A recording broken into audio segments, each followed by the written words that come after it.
What's going on, y'all? How is everyone's day going? Today is going to be I know I say it a lot, it's a fun conversation. But yeah, we're going to be going through the updates that we just made the announcement for a couple of days ago. I have my S9 hooked up so we can actually walk through, kind of answer some questions about how does this stuff work. I don't have my S5 II or 2X or G9 Mark II hooked up, but we'll be able to cover a lot of that stuff on this camera as well.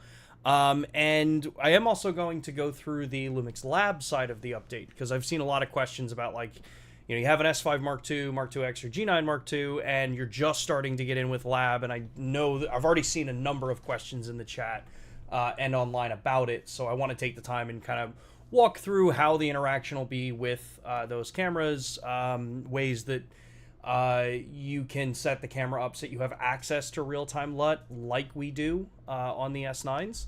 Yeah, we'll kind of go through that, answer questions.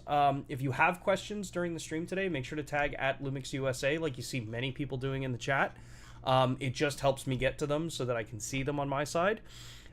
If you put a question in before the stream went live, for whatever reason, YouTube does this fun thing where by the time you go live, that original chat history is no longer there. So if you did put a question in before we started today or within like about the last hour, you may have to just re-put that question in because I saw them yesterday, but I didn't copy them down. So unfortunately, I don't have some of the questions that came in earlier, but I think a lot of those are asked in the chat as it sits here. So, yeah, so if you are new to this is the weekly broadcast that we do on YouTube here, LUMIX Live. I am the host. My name is Sean. I do a lot of our marketing and social media, and I'm an avid photographer, videographer lightly. But I work with our engineering teams, I work with our product teams, our marketing teams across the board to give all of your voices some path to get to the actual ears that need to hear them within the teams that are building products moving forward. So, yeah, we love having back and forth conversations with everybody in the chat. So if you have a question, like I said before, make sure to drop it in the chat. Tag at LUMIX USA. I can see it. It helps us through this. And yeah, we'll kind of get through that. But before I go into some of the questions, I just want to mention about LUMIX Pro Services here in the United States. I talk about this every single week.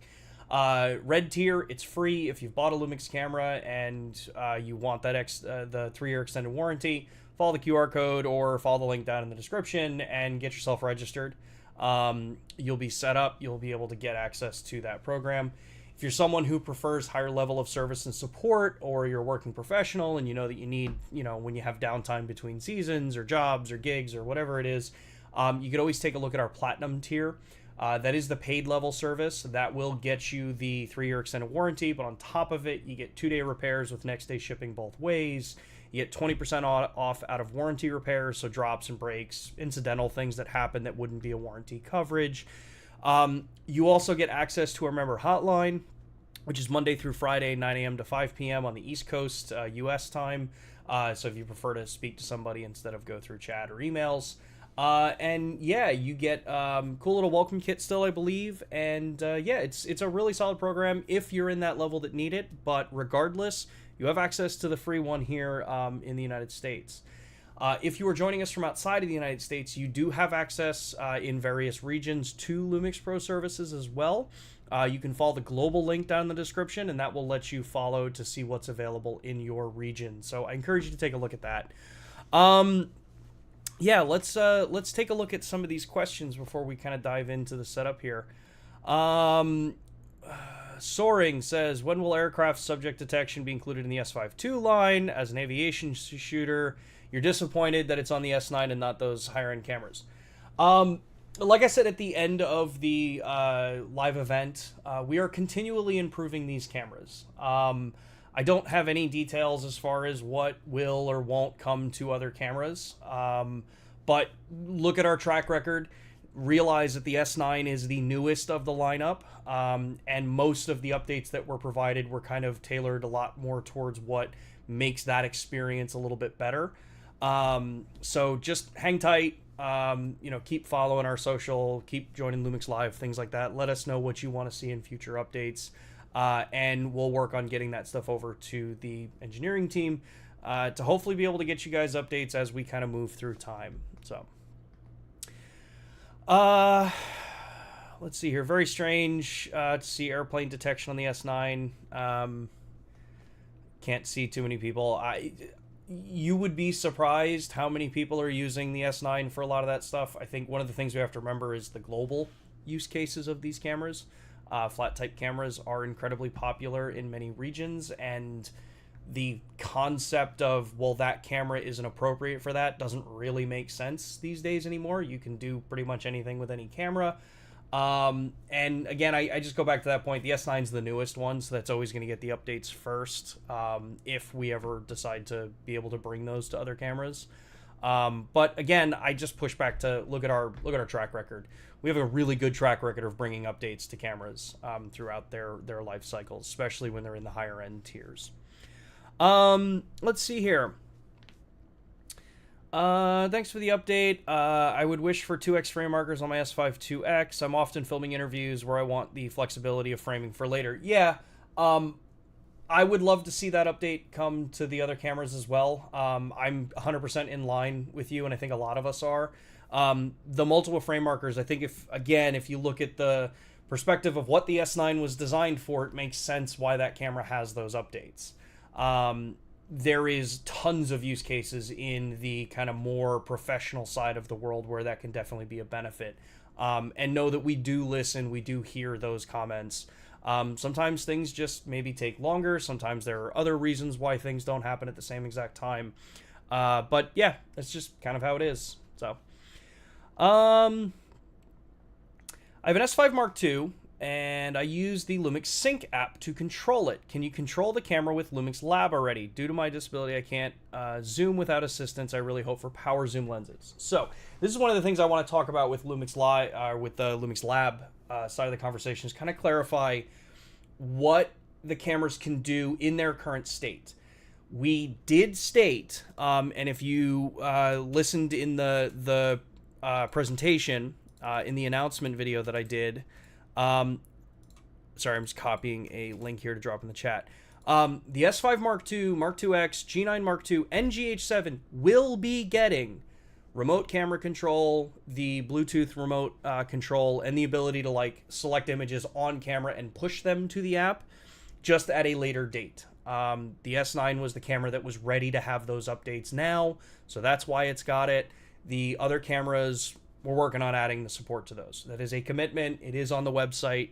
The website that I just dropped in the chat gives you a little bit more information about that, but it is confirmed. Those cameras will be getting those features. So it just takes, sometimes that side of the development can take a little bit longer when you have to look at, does everything work well for 4 cameras, or with all the testing and the timelines that we want to hit, or do we hammer out the one camera, get it done, get it out there, it's in the proper experience, and then on top of it, are there potentially other things that we want to do for the higher end cameras like the Mark IIs, the Mark IIX, because if we remember, the Mark IIX and the GH7 also have live streaming functionality, which the other cameras don't.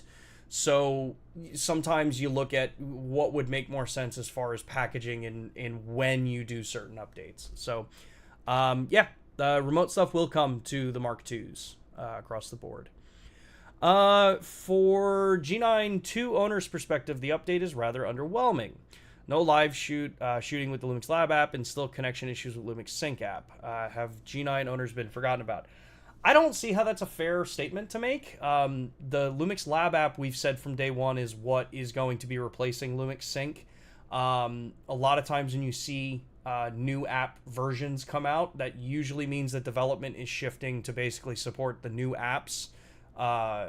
Because one, if you talk to anyone that's used LUMIX Sync, especially with the S9, it's a much more enjoyable experience than what the Sync app was. So as we port those features over into the app and we make them compatible for things like the G9 Mark II and the other Mark II cameras, it'll make more sense as we get there. The LUMIX Sync app, one of the biggest things I can say about this as someone who daily drives an iOS and an Android phone, is that there are the experiences you're having 9 out of 10 times if you're running into like connection problems or drop of connection, stuff like that. Almost every scenario I've ever walked through with somebody, it's phone related. It's a setting in the phone that's blocking the app from being able to communicate.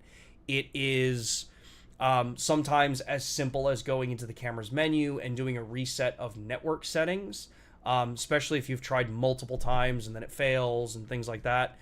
But all of that being said, that's why one of the reasons we're shifting to the LUMIX Lab app is its connection speed is much faster, the process is much more streamlined, its reliability is way higher because the cameras all operate on the 5 gigahertz Wi-Fi band for this. So you don't end up running into some problems where, even I've had the problems on the stream here where the 2.4 gigahertz band is so congested that it can either take a really long time for the cameras to connect, or sometimes they just won't connect because there's too much traffic on the 2.4 gigahertz band. But yeah, that's about all I have to say about that one. More about airplane and stuff like that. I think I covered that one. New version 2.2 on the G9 Mark II. I can use either Sync app or LUMIX Lab, but not both. So will the Lab app? I think I addressed that question before. Yeah.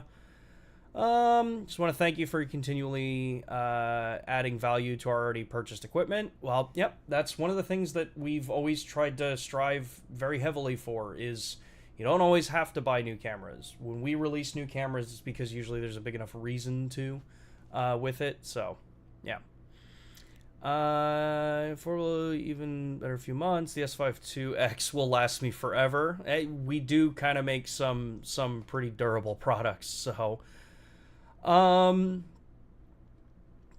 let's see here. Luis, testing my S52X in weddings, recording in vlog, I noticed that AF goes to contrast detect detect at ISOs higher than 12,800. You know why this happens only in vlog profiles.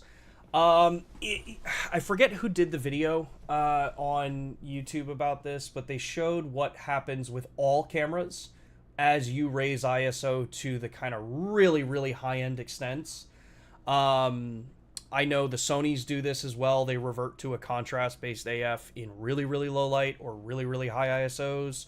I don't know where the point is for stuff like that, but think this is also along the lines of, like, you know, people ask about, well, where's our Starlight AF? Well, our Starlight AF is a system that runs in when you have variables that stack and the camera runs through its focus algorithms, attempts to gain focus, realizes it's really low light, then drops into Starlight AF for that particular point. ISO can have values on that. As ISO and gain really start to ramp up to where you're really more likely to be catching noise than the general photons, or the light that's coming in because of how sensitive the circuit is starts to kind of scramble because the phased array pixels are on the sensors. That can change that kind of thing. So it's not unusual on any camera when you're shooting, especially up at really, really high ISOs, for that kind of thing to happen. Just cheeky. We can expect firmware update for yeah. Thanks for the firmware for the S52 G9 Mark II. Made LUTs Lab much more useful. Really surprised the cameras that can handle the larger lenses. G9 S52 don't get airplane detection. Please add. Yeah, we kind of talked about that before. Will the hybrid zoom exclusively stay on the S9? That I'm not sure of. The more and more we hear people using that feature, which we're seeing a lot of people use it.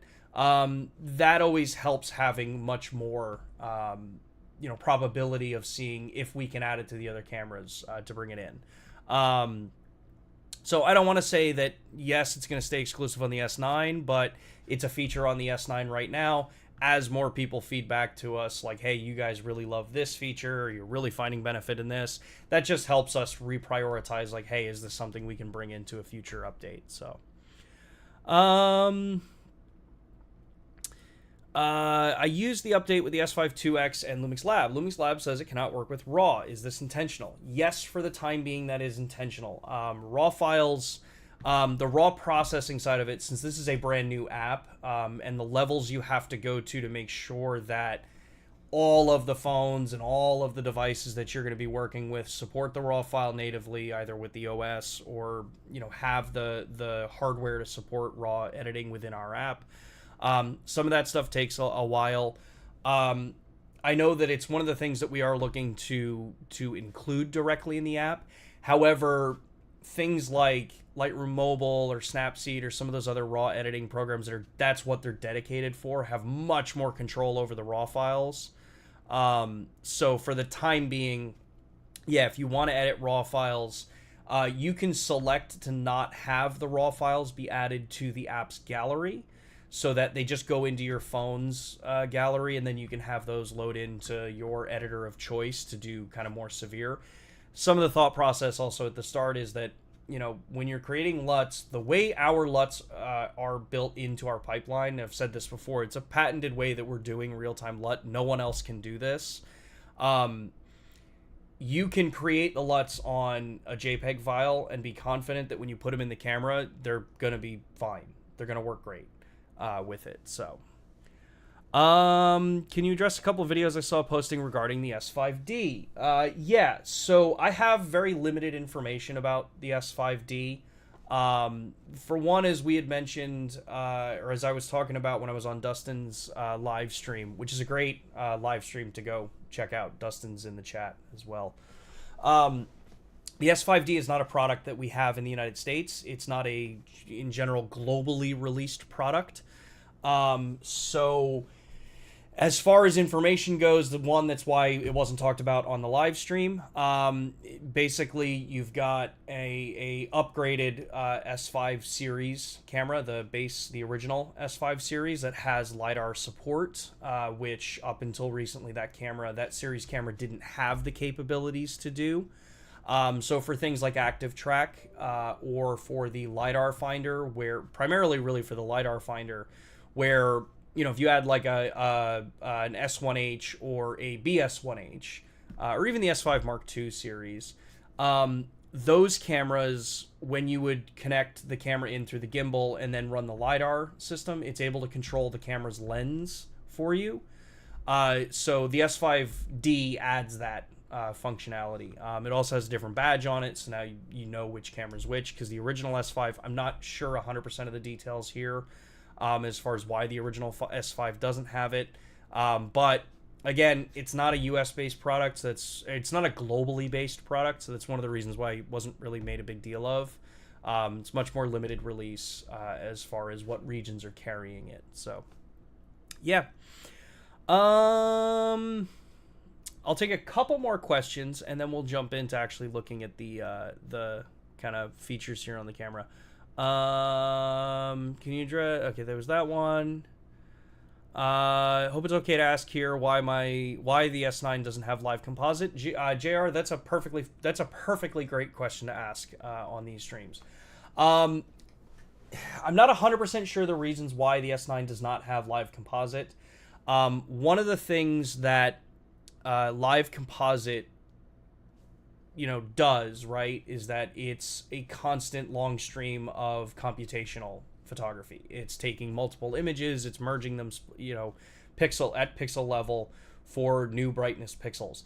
It's a very demanding feature on the camera and the hardware to be able to do this, especially in full frame. It's one of the reasons why, again, we're the only full frame cameras that offer that functionality.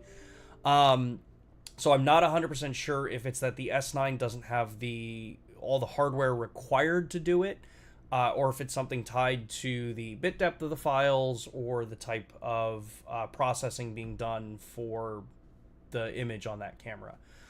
We have asked about it, but I don't have an update from the engineering team on it yet. Let's see here. Andy, I think I addressed that question a little bit earlier. Yeah. Someone say we lost audio. Nope, audio's still there. Will the firmware update add support for the third on the XLR2 on the S5 2X as additional recording tracks beyond the existing 4? So the XLR2 compatibility the XLR2 compatibility on the Mark II cameras adds physical support for the XLR2 adapter. So you get access to the two XLRs as well as the 3.5 millimeter input on the XLR unit. The big benefit here, really, that you don't have to use the camera's internal preamps for that 3.5 or for the other two channels that you might want to be recording. You can do it all through the XLR adapter. Keeps things a bit more tidy and clean. And gives you more, kind of physical control over your audio controls with it. So, yeah. Let's see here. Glad that you guys revisited the highly criticized recording limits on the S9. Previous live stream sounded like strict limits, so it's a good thing it was revised. Yeah, McCary, this is one of the things, right? So, we've talked about how serious we take thermal management. On all of our cameras. Doesn't matter what level it is. If it's an entry level camera, if it's a top tier pro camera. And we've said this before, we measure our cameras to operate when we put or state anything thermal wise. We state at 104 degrees Fahrenheit. So it is a strict measurement. It is something that we keep very, very tight as far as testing goes. So when a camera is tested and at 104 degrees Fahrenheit, the S9 gets pretty much the recorded original limits that are on the camera. That's what it gets released with. But we are not infallible. As we listen to the users, as we hear the excitement from photographers and videographers that have picked the camera up and are using it in ways that the engineers may have not originally kind of intended for the camera to be used, we listen and we make an adjustment to it. Being able to give you that choice to go in there, obviously you have to understand what those risks are. The camera will overheat 100%. The S9 is going to overheat on you at some point, but the use cases vary. If I do something here in my studio, yeah, I can get like an hour and over an hour of recording time in 6K. But if I go outside, if I'm vlogging through downtown Austin, if I take this thing to ACL, during the weekend, because it's small enough that I can get it into the show, if I take it out there, that camera's getting me 15 minutes. I've tested this, even with the thermal limits set to high. Outside here in Austin, we're at 93 degrees right now. That camera gets me close to, in 6K open gate, I get about 13 to 16 minutes, depending. If I'm in direct sun, if I'm not in direct sun, if I'm doing what I can to really kind of keep the thing cool by keeping the rear screen out, like all of that stuff. So that's why limits exist. Knowing that who that camera was built for, having a situation where the camera just up and shuts off, making sure that you have known time availability is where that all came from. But the users have spoken, the people who have adopted the camera, and I think honestly, if you really look at this also tells you the number and the level of people that have actually picked up the S9. There are a lot of higher level users that have picked it up and have been feeding that information back to us as far as how they're using it, and helped our engineering team and our marketing team and our product teams understand that, yeah, people are going to use this more, and y'all are open to the risks of setting the higher limits. You still have thermal protections on the camera. So yeah, we're excited about it. It's a true update that I hope you guys see as you spoke and we listened. You were letting us know how you actually really are going to use this product in the real world, and we released an update that helped the product conform to a higher level user, even when it was designed for a much more entry level user. So all right, cool. Let's take a look. Oh, Andy, S9 in smoky white for the US. Yeah, I know. Colors are a very challenging and hard thing to kind of figure out. How do we figure out what colors are going to be the best sold in what regions? Like I said, one of the cool things that I know you can do with these cameras, it's something that I did with mine, is I went to AlphaGuard and I bought, I think it's LifeGuard, and I got the vinyl skin for my camera. Now, I'll hide this for a second. You're doing that under your own choice and decision. I know Emily at Micro Four Nerds has done it to her camera as well. There are ways you can customize your camera to make it any color you want. So I encourage you to take a look at those. Just understand that you do have a potential of reducing time limit because you're adding now a layer of vinyl on the outside of your camera, so thermals are harder to get rid of. But it's your product after you buy it. You do with it what you want to do with it. So, cool.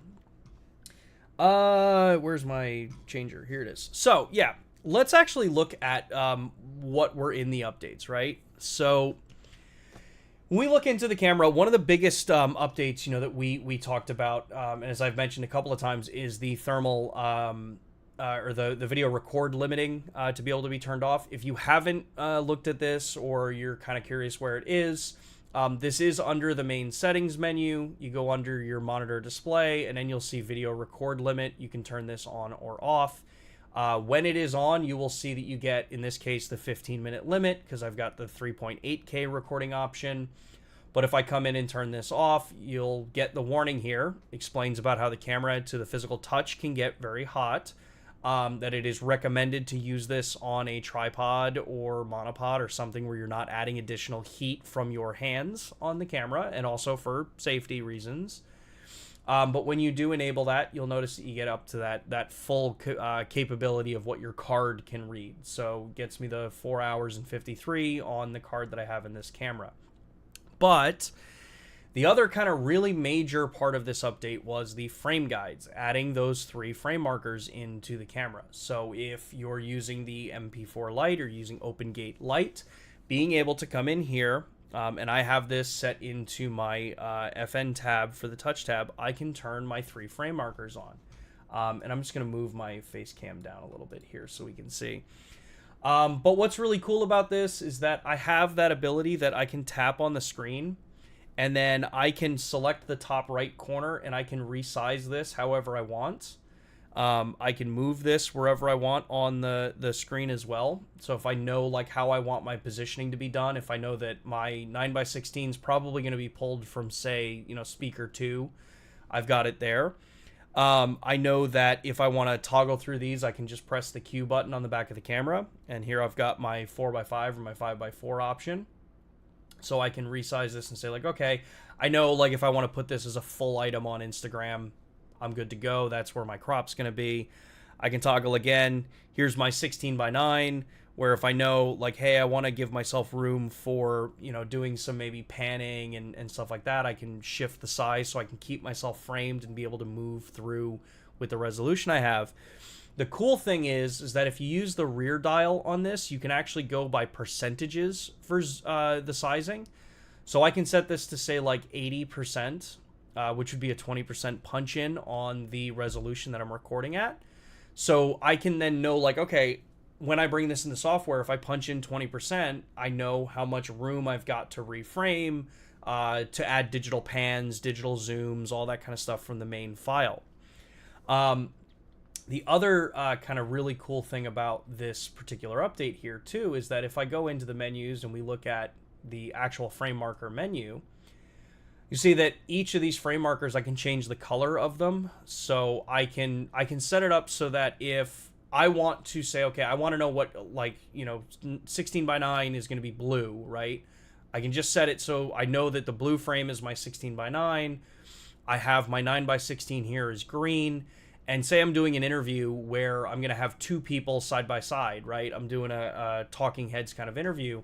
And I want to have, camera A, camera B, so that if I cut for social, I know how those cuts are going to go. I can set this in here, do another 9x16. I can set my frame masks so I don't have to worry about what's around me. And then I have that live view frame adjust so I can actually tap on the screen and kind of make movements on the fly.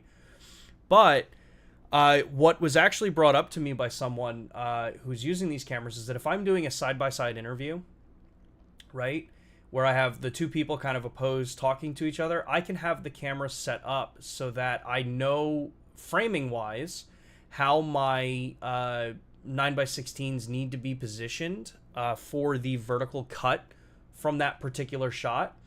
And I know, like, okay, if I'm using 16:9 for my 2-up. I'm good here, so that's my YouTube deliverable. I know that I can go in here and shift. Oh, help if I clicked the right button here. If I hit display, I can move back to center. I get a number offset here, so I can say, okay, my vertical for that one shot is going to be there. Move this one, press display, move it again. And then I can set this one up so that I know that as I'm moving through this, I can have my one subject on this side framed properly, my other subject framed properly on this side. If I need to move my 16:9 frame up and down, I've got that space. So it really does help you pre-visualize so that when you get into post, you don't really have to worry too much about it. Now, if you're going to be vlogging with the camera or doing any kind of self-filming, this can also be a big help too. When I was at TwitchCon, you see a number of people holding the cameras out, filming themselves, lav mics and things like that. And if you're doing an interview, like you see a lot on TikTok and stuff like this, I can have a wide shot so that I can capture everyone in the single, particular frame, and know that I just have to have each of us stand in the right spot or zoom in the right spot, so that when I then want to cut my TikTok together with CapCut or any of those things, I already know where my two frames are going to be so that it looks seamless. It is all that concept of just making it easier. This is also why I will 100% admit, I know this is why people with the S5 IIs, with the G9 Mark II, want to see this in your cameras as well. We do hear you, and we do see how this is a much more beneficial thing, or it is equally as beneficial for the more professional users out there. Let's take a look at a couple of the other questions that came here.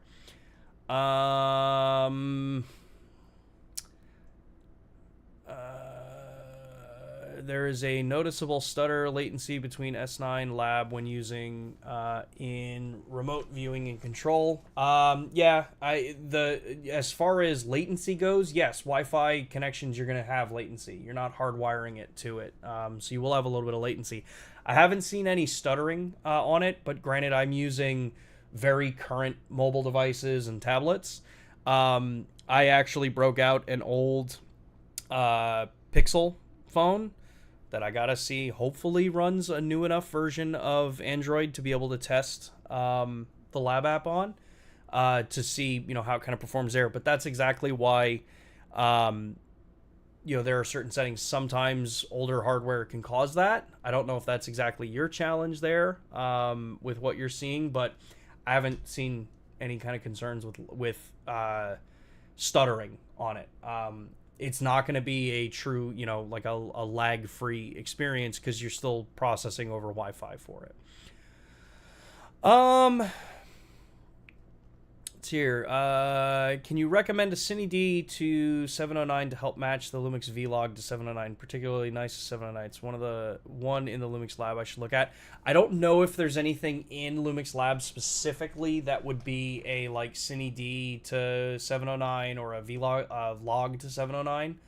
I would look more into some of the people like in the Facebook group that are creating LUTs, like you have we have the nicest 709, which is the one that we released for LUMIX, but there are others that are making independent LUTs that probably would be a better area for you to take a look at.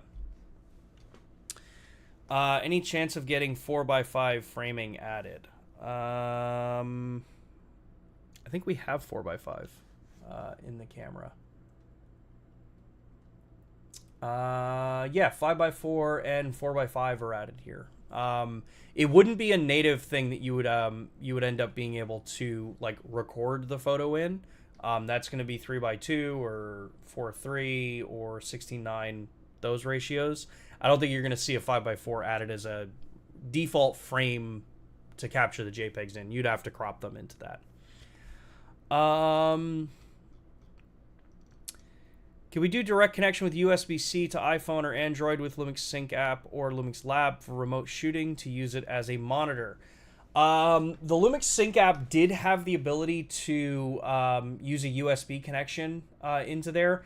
It's a little bit faster. It's not the fastest, as far as latency goes. It's pretty fast, but the apps in general that we have, right, the Sync and the Lab app, they're not really meant as monitors per se. We do hear people asking about that, but understanding what the Lab app really is designed for, I think can help maybe have some understanding as to what it can do, what it can't do, what it's designed for, and situations where maybe people want to use it for something, but it's just not what it was actually built for. And with that, I'm actually going to get LUMIX Lab ready so that we can actually go through that and talk about the app.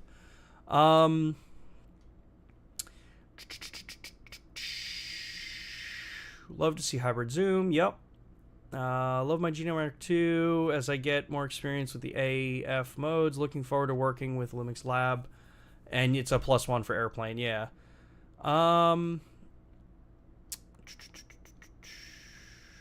Can we get 65 by 24 crop in the GH7 or at least an aspect ratio crop in Lab? You probably won't get 65 by 24 on the Micro Four Thirds cameras. And that's not... It's more because the aspect ratio of the sensors, 4/3 is a taller aspect ratio. So in order to do it, it ends up cropping so much out of the vertical resolution that you end up with a much lower res image proportionally.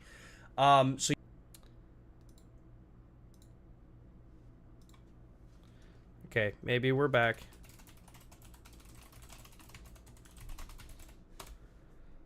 Okay, I think we're back. It looks like stream dropped for a second there, so sorry about that, y'all.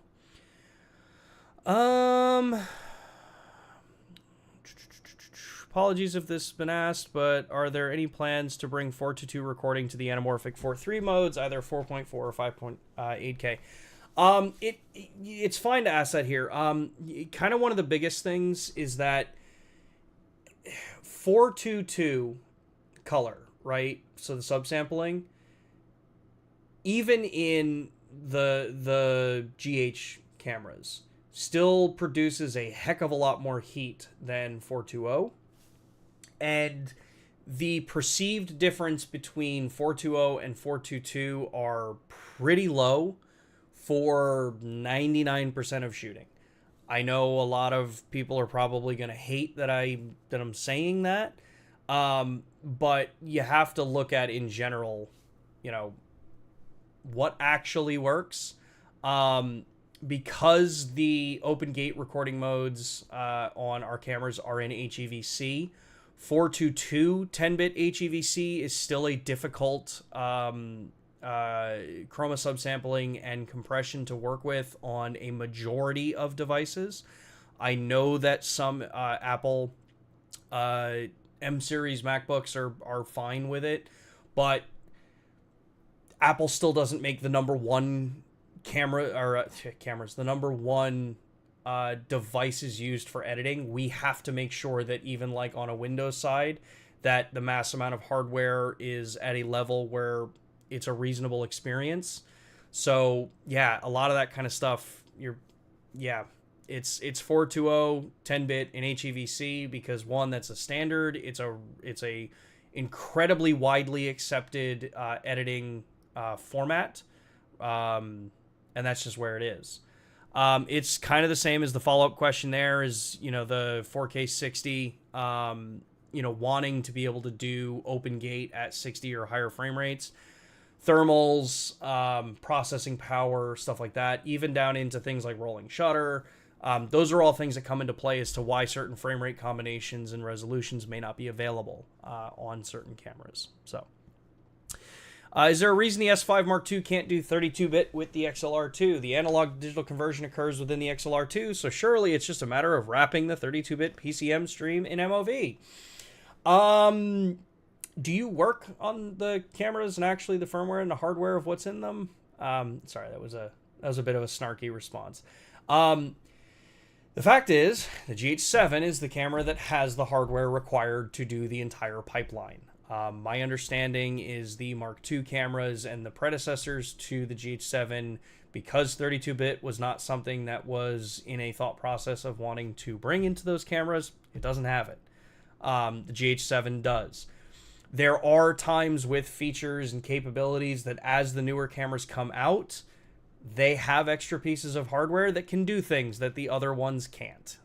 It's just a fact of progression in technology.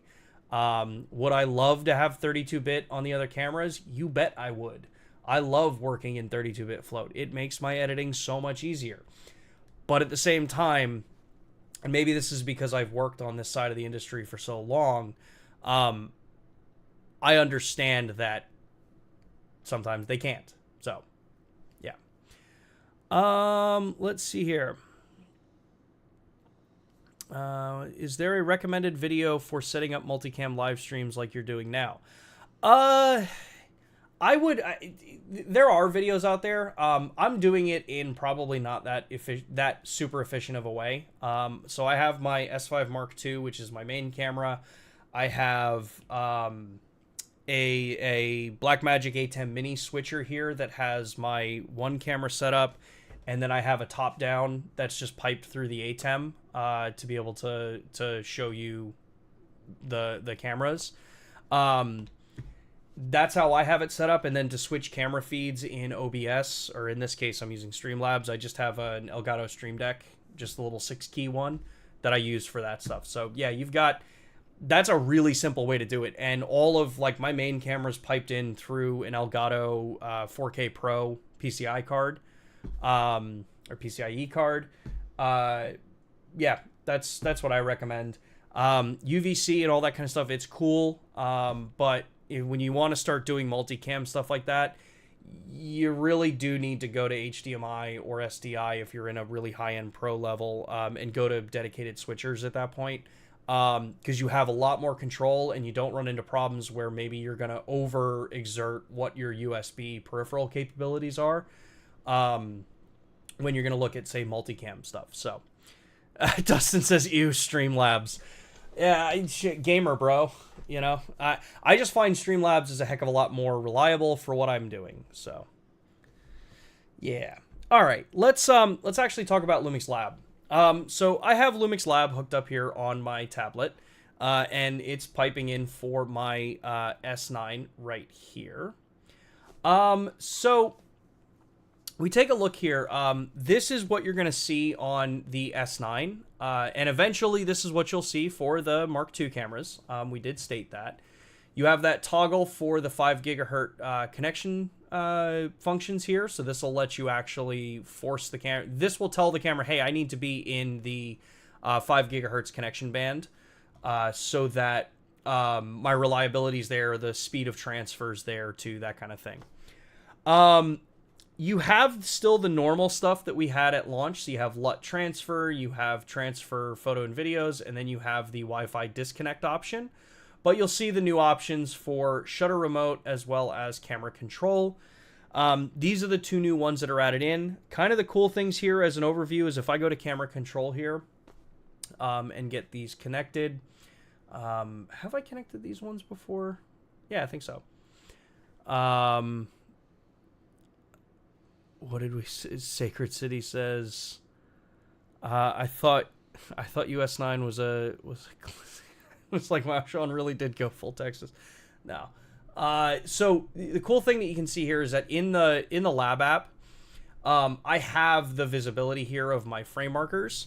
So I have the functionality to be able to select focus, and tap the screen and move everything. And you'll see here, even with the latency that you see on the camera, I have really good, kind of latency. You can kind of see it if you look over on the far side there. So yeah, you have pretty good reliability with it.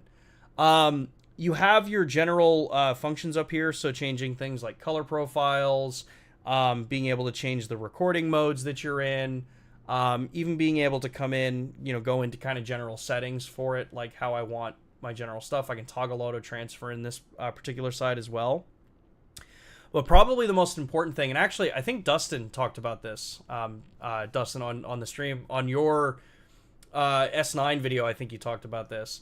If you're someone where you're going to have the camera in a position where you can't necessarily touch the camera, or you're across the room because you're doing a remote shoot, if you needed to change something on the camera, you can tap the icon up here, and this will shift which device has control priority. So because I just tapped that, that means now that my tablet here has control priority for the main settings. So I can go into program, I can make my changes here from IA all the way to the program itself. I can change into the various video modes in this particular case.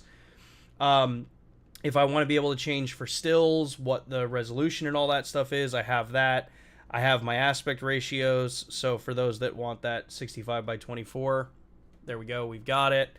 I even have the burst release options here. So it's a pretty well sorted out, like you get a lot of cool controls with it. When you want to change back, you just tap which device has priority again, and it flips back to, in this case, the camera's hard settings on the dials. That's where your controls are now, kind of prioritized. You get your shutter speed control, aperture, ISO, white balance, all that kind of cool stuff. And you have access to the real-time LUT function too, so I can come in here and I can actually toggle through my real-time LUTs, which on this I have a ton that are mixed between designed, taken from the actual LUMIX Lab app, and others that I've loaded in from just standard .cubes. So you have all of that control within the app, and then you can close that out. I have my video start stop function, so you get the red record on there. You get the icon telling you that it's writing to the card. It triggers the red frame on the camera itself. When I stop, obviously it stops, gives me that option there. And in the bottom, just like normal, you get the little icon that says, hey, you've got content here to work with. If I go back, this is the other option here. You'll see you have remote shutter. Remote shutter is literally what it says. It is a remote shutter control. It is literally being able to just do start recording video in this case, stop recording video in this case, or if I go into photos mode in this case, and let's bring the shutter speed all the way down because the S9 has a timer option. So if I switch to here, you'll see it. The S9 has the ability to do timer, which for those that don't know, timer is you click the shutter once and it runs, and then when you want it to stop, you click the shutter again. So you don't have to continually have a button pressed down. So if we go back into looking at the tablet, you'll see that the remote control also has the ability to tap and drag down to lock the shutter, which is going to let it run. Or I can do tap and hold to do a longer exposure here. This is what lets me do really long exposures on this if I wanted to with it. You still have that video override, so I can tap on it and do a video override with it, which will put the camera into the video mode, start recording video, tap it again, stops the video, goes back to general shooting. We go back in. The rest of this stuff is pretty much, I think, what everyone else has kind of seen. So what I'm going to do here is I'm going to just plug in my S5 Mark II. Which one has a base plate on it? I can do it this way. My S5 Mark IIs don't have tripod base plates on them right now, so I have to just mount this onto the desk.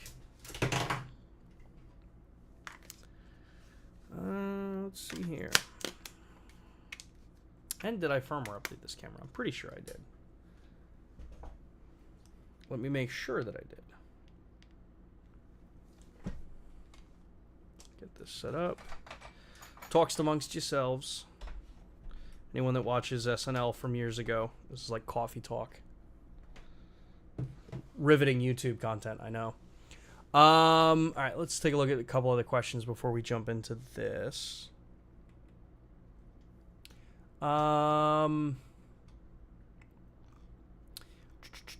Dustin's in the chat. Awesome. expect this. We talked about that part. Did the S9 receive live composite? No, it did not. Suggestion for next-gen box cameras: migrate on both card slots to see if Express Type B, and have both cards option for SDI and HDMI, and if it can be, have a universal battery connector V mount. I can pass those on. Yeah. Also, it would be nice if Panasonic made development announcement. I get people want to hear new things, but there's nothing to talk about right now. So, sorry, y'all. I wish I had stuff that I could talk about. Let's see if the cursed HDMI cable strikes again, or if I did use a new HDMI cable. So, all right, cool. So that's my overhead. There's my camera. It'd help if I took the lens cap off and had it in autofocus. Cool. So on the S5 Mark II X, if you want to utilize the new real-time LUT functionality that you have with this camera, it's actually quite simple. When you go into the camera's menu and we go up into the gear icon here, go into operations page 1, go to FN button set. You can do this in the recording menu. Any of these options that you want. So you pick which one you want. You're going to look for real-time LUT as the option. So when I click on this now, my front activation button on this particular chassis is now set for real-time LUT. So that means I can hit the button and I can cycle through the various different real-time LUTs that I have loaded onto this camera. This gives me that exact same level of functionality that the S9 has as far as being able to work with real-time LUT. Now, if you want to pair the camera with the Lab app, so I have Bluetooth function is on here. In this case, actually, I have to go to pairing, add new device, and I'm going to, let me see if I can show this. Yeah, I can. So we'll show it this way here. So for this, I'm going to go tap the upper button here. It tells me I have an S5 Mark II X here. I'm just going to tap connect. Runs through. And now you see that I have the S5 Mark II X's settings here. So I have transfer photo, LUTs, and then disconnect. So if I do transfer LUTs, this is where it'll do the Wi-Fi connection between the two. And then you're going to be all set and ready to go. This case, you may see this pop up on your Android device or even your iOS device. Make sure you click connect. That's just confirming like, hey, this is the actual, this is the network I want to connect to. I can go through, take a look at the various different LUTs that I have on here. So say I want to take, and I have limited ones on this tablet here. Transfer to camera, scroll down. There's more on this camera than original. Tap transfer LUT. Cool, well done. LUT's now on the camera. So again, very simple as far as what you have access to be able to adjust and change the settings on the camera. If I had, do I have another battery? If I have another battery here, what I can do is also show you all something kind of cool. So here's my S9. So I have my S9. I'm going to power this one on. Maybe you'll be able to see this. My camera's blocking it. Move that. When cycling through LUTs on the camera, does it only stay in Vlog? As long as you load the LUTs from LUMIX Lab, no. The whole point of the real-time LUT button, when you run the LUTs through LUMIX Lab, is that they become profile tied. So what that means is that if I have a LUT that's designed for Cine D, if I have a LUT that's designed for, flat, for standard, for Vlog, as I cycle through those particular looks, right? If I come in here and I start toggling through them, each of these LUTs are telling the camera, hey, I need to change my base profile to X, Y, or Z, and then be able to apply that LUT on top of it. You do have a more kind of advanced way to control these as well. So if I go into the, in this case, I'm in the photo option. If I go into the My Photo Styles here, you'll see that I can come in, I can manually select a look that I want, or a base profile. I can then come down and change what LUT I want actually added on to this particular look here. So if I go to LUT select, I can say I want to take, you know, smoky here. This is where you have your opacity control for it. This is where I can also then layer another LUT.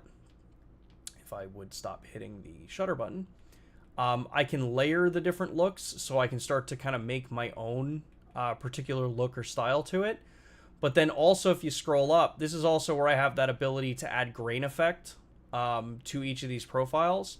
And then once I kind of create one that I like the way I look at it, because this is a bit more advanced than just throwing a LUT on it, I can then be able to go save this current setting. I'll save it as my photo style 10. So now what this means is that if I want to add those extra levels of control, even down into the point of if I want to, actually I'll show to set this up too, because I think I showed this a while ago, but haven't really talked about it since. I also have that ability that if I go into photo style settings, go to my photo style settings, you can add effect and add sensitivity and white balance. What this allows me to do is if I go in back into where I was, right, I then have the ability to assign a dedicated white balance to that particular my photo style, and I can set an ISO value. So if I know, like, hey, I always want, when I go to this particular photo style, because I have high grain effect added and color noise added, that I always want this to be at, say, 6400 ISO. When that is saved, so we'll save this again, that means that, so right now you'll see on the bottom, I have 6400 ISO, I'm at f2.8. If I come in and I change to a different photo style, my ISO drops into auto, it's f2.8, doesn't have the grain effect. Then if I go back into that, now it's 6400 ISO, it has that grain effect, it's also auto white balance warm. So it just gives you a lot more control to customize how you want the camera to function, or how you want color profiles to function on the camera for you. Adamant, how to import LUTs into the LUMIX Lab app. Importing LUTs into the LUMIX Lab app, there's a couple ways that you can do it. You can either load them into the camera like you have been through the SD card. You just put them on the root of the SD card, make sure they're .cube. If they are .cube files, you have to make sure that you're using a 64 gig or larger card because it has to be an exFAT card. But at that point, I can go into the LUT option here. I can then tap the download icon, and this tab, oh, because it's trying to open up my drive. Hang on. I don't have LUT stored on this, so it's trying to reach out to my Google Drive account, which doesn't have LUTs on it either. But basically, if you put it onto the device itself, you're then able to actually just grab the LUT from there. And then you're golden. You can add it into it. If you then want to have that LUT be tied to a color profile, just take a still in the profile that you want that particular look tied to. So say you've got a LUT that you've designed for standard, right? And you want to have that applied to standard. When you load that LUT into Lab, go into the gallery, have a JPEG taken with standard, apply that look on it, and then just export the LUT. That will put it into your catalog as tied to standard. So then you're going to be good to be able to load that to the camera, and that will tell the camera, hey, switch to standard when I use this particular profile. See, there were a couple other questions that came in here that I know I missed. Does the S9 and the G9 Mark II have the same cooling system? Will the G9 Mark II last longer before overheating? The question comes from JC. Yes. The G9 Mark II will record longer than the S9 does. That's down more to the fact that the G9 Mark II does, it's a fully magnesium alloy chassis, so it has more thermal mass that it has to dissipate heat from. It's a bigger chassis slightly, so you have a little bit more space there. So that camera technically will get you a little bit longer life, or a little bit longer for recording than an S9 would in the same temperature environments. Let's put it that way. Yeah. Let's see here.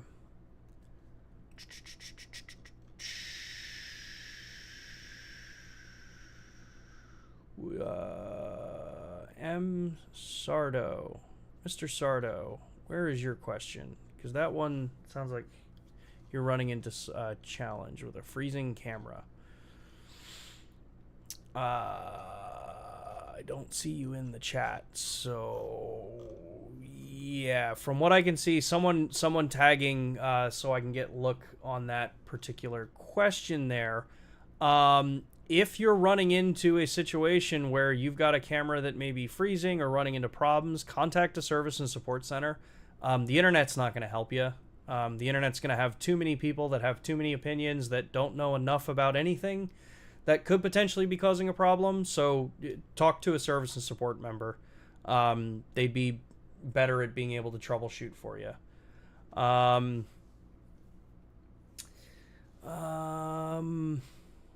Brendan, love that real-time LUT auto-selects the profile for LUTs made in the app, but for those made out of it, seems it only defaults to Vlog. Yes, until you tie that LUT to a color profile, it is going to switch to Vlog. It's one of the reasons why, like, I recommend if you have a particular look, get it into the Lab app, apply it to the photos that you want to. One, that's more of a point to make sure that it is looking the way you want it to look, and then you can kick out that LUT from that edit to then have that tied profile to it. Let's see, a couple other questions that came through.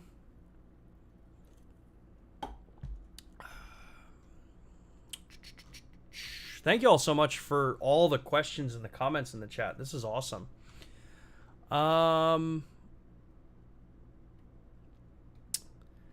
You're going to be getting MP4 light codec on the S522X. Probably not. I'm honestly not sure. We get a lot of questions for it, and we are asking them. So I honestly don't know. The more you guys ask for that kind of feature on other cameras, the better chance there is for stuff like that to come to cameras. So if you let us know and just keep telling us, like, especially even in the chat here, hey, this is something I want to see, that helps. So, yeah. You're the reason enough.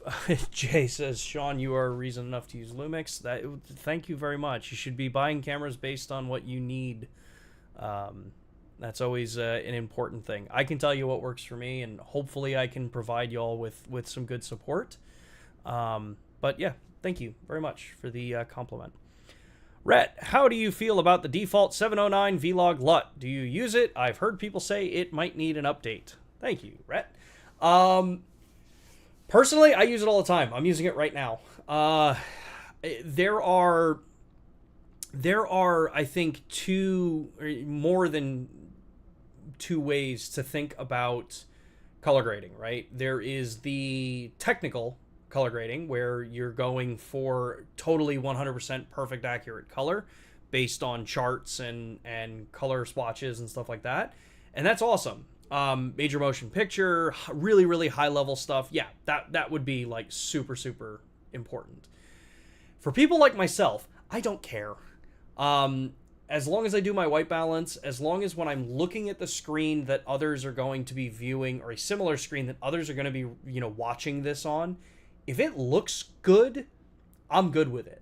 So as far as our 709 conversion LUT goes, it has always been a starting point, conversion LUT, to get it into 709.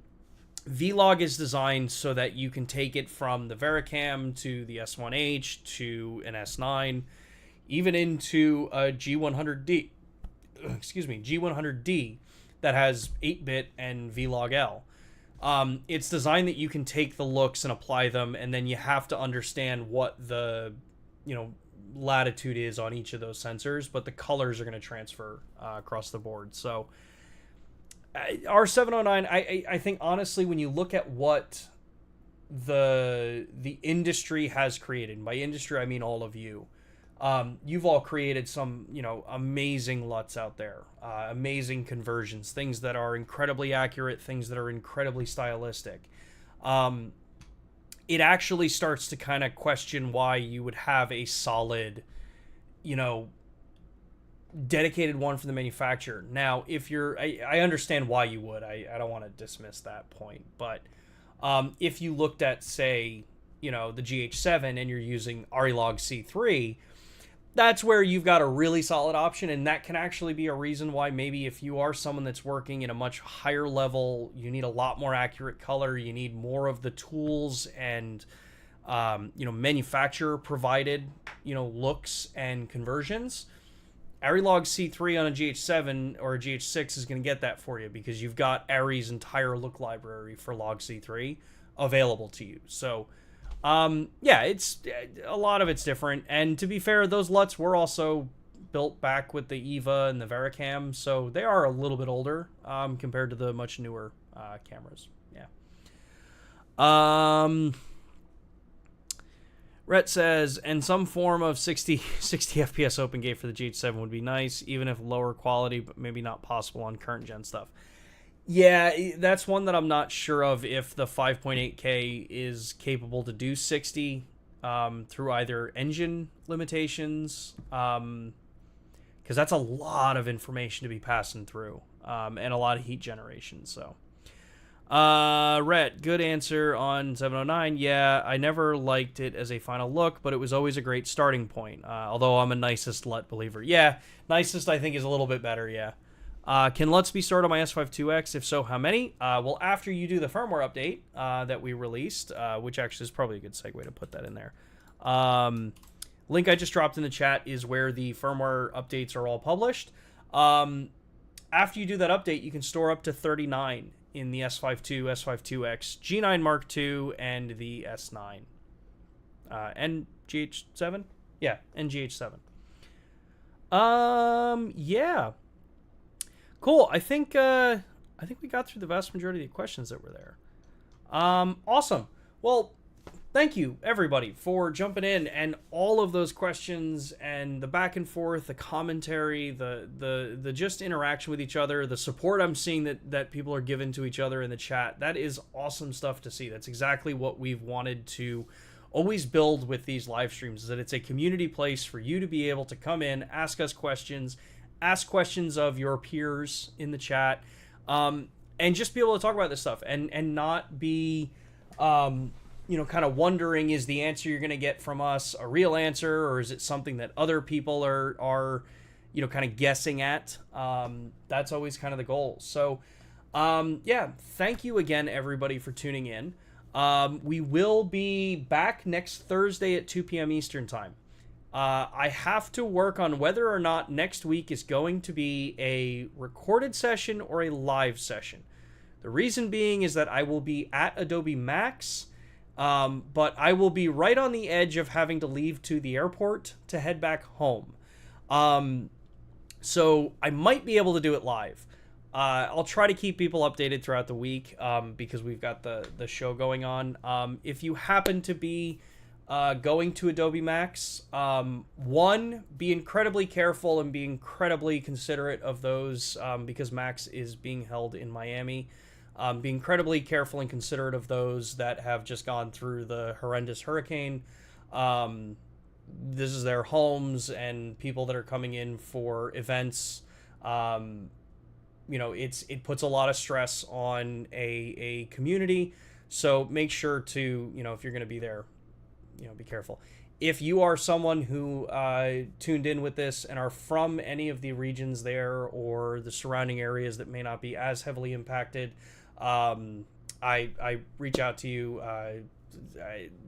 It's a terrible thing to deal with going through hurricane. I hope everyone that was in the path of this hurricane and the last hurricane are safe, are kind of recovering from the previous one. Is it Helene? Yeah, not to go too sad and low energy at the end of this, but this is a major thing that happened, and so be sure to keep an eye out, keep your energy and all that kind of stuff up. If you haven't already, if you know people in those regions, check in on friends and family. If you know anyone that was in the path of the last hurricane or the recent one in Florida. On that note, thank you again, everybody, for tuning in. If you are making the venture down to Adobe Max, Matt Fraser, myself, Neil, and some of the other team will be at the show, so we encourage you to come by and chat with us. Other than that, see you all next Thursday, 2 p.m. Eastern Time. Get out there, create cool stuff. Like the channel if you like the content. Follow us on social if you don't already. And just keep being awesome. That's a weird way to end it. All right, I'm ending it now. Later, everybody. Bye.